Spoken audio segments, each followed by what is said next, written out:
Hi all, welcome to John's Model Making. Today we're carrying on with the Lancaster Bomber, issue 101. There we go, excellent. So we'll go through the instructions in a minute or two.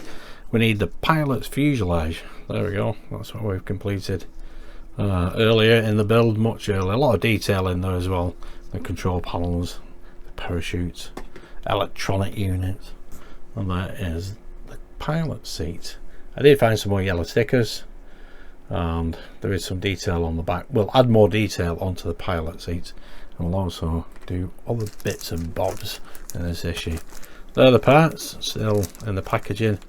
That's going to be exciting, getting that riveted and getting the paneling on here and here on both sides. Excellent. I have rerouted some of these cables off this electronic control unit here, so it doesn't interfere, because we have to take some stringers off this side and that side to get that paneling. But let's have a quick look at the instructions. There we go, issue 101, step-by-step instructions. Further detailed parts are added to the previously constructed pilot seat. More cockpit features are assembled and painted, and exterior aluminium panels are fitted to the cabin. So the parts supplied, we have a cabin panel right and left, control column, control wheel, bracket, engineer's folding seat, backrest pad, seat brackets, hinge block, two glazing panels, backrest mount arm, knob, seat adjustment handle, adjustment base, pilot seat front panel, pilot seat side panel ×2, seat support front and rear, and seat base side frame. And we have some document holder panels and rudder rudder pedals and a nail. A nail. That's to list everything, of course. There we go. Those are the side panels for the pilot seat, so we'll pop them onto the pilot seat and then we get on with everything else. The pedals there, yeah. Oh, there's the wheel as well, pilot's wheel. You see all that getting constructed, so that seat will be a lot more detail when we finish with this. Excellent. There's a backrest as well, and there are those file panel document holders which go there. Just shows you the layout, of course. There we go. There's the backrest in place. Excellent. And there are the pedals again, the footrest pedals. And here we have the paneling. There we go. So the paneling looks superb there. And once that is in place, there we go. That is what it will look like. Excellent. And there are the parts. Lots of little fiddly parts in there, but it'll look superb when it's done. And that is what the pilot seat looks like at the moment. You can see that steel armour on the back. There we go, looking superb. And that is the fuselage I'll be working on. A lot of detail already in this wiring. Control columns, electronic unit. There's a parachute there as well. Excellent. So without further ado, let's get on with the build.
Well, there we go, folks. That is issue 101 completed. The outer skin sections I'm going to fit in a few days time. I found it's best to let the paint dry for minimum of 4 or 5 days, and it adheres much better onto the framework. But there's that backrest, and there's that folding seat, and document holders down here. They're all black, so it's very difficult to see them, but you can see the folding seat there. There we go, finally. So the backrest is here, the folding seat there, and the document holders are in place. Excellent. There we have the pilot seat. That is completed now. It's got all the plating on it with all the rivets showing. Oh, it's fantastic. Just need the pilot now. There we have the spigot, the column, steering wheel column, of course. That will eventually go on here, like so. There we go. That looks brilliant. And we got the pedals. We got a couple of detail pieces here that will go with later issues. The pedals, excellent, both the same, grey and black. Excellent stuff. So there we go, that is issue 101 completed. Issues 103 and 104 are all about skin sections for both wings, actually. There we go. I've got a template, and I've got to cut the aluminium sheets out. There's 2 aluminium sheets, and there's 4 actually, 2 for each issue, and just cut the panels out, rivet mark them, paint them, put them onto the wings. That's going to be fun. That's issues 103 and 104. I'm not sure how long that is going to take me. I'll just take my time with this, because obviously I want to make sure I get those rivet lines all perfectly aligned. I'm really chuffed with these skin sections. These look fantastic. Like I said, I'm not going to glue them on yet. I'm just going to leave them because the paint will harden up, and it'll make it a lot easier to keep it in place. And I'm not sure if I'm going to leave one off, actually, because when I look at this, there's a lot of detail in there as well. And if anything, see, I've rubbed this one down here in places, but I might end up keeping this side detached. There is obviously a top piece here. I'm not sure to leave that off or this off, but we'll wait and see. Obviously the pilot seat goes in here, and then we have we don't have an engineer, but there are a couple of more seats to put in place. We don't have a radio operator either, and I've not seen the radio in the instructions as well, but I think somebody did inform me months ago now, if I remember rightly, there is no radio with it. And somebody has inquired this past week as well, so, but I've not come across it yet, but I might make one, see. Shouldn't be too difficult if I can get the right decals or well, we'll see anyway, if I can get the right bits and bobs. I know we all know Hachette are doing the 132 scale version. That should be coming out end of this month. Yeah, end of this month, January sometime maybe. See if they've got it. Might be too late for me, mind you, then by the time that comes out, because this will be finished. But if I leave the top off, I might be able to fit one in. Wait and see anyway. Excellent stuff. Anyway, if you did like that, give us a big thumbs up, subscribe, hit that notification bell, and I'll see you soon for the next 2 issues. Thanks for tuning in and watching. Stay safe. Bye for now.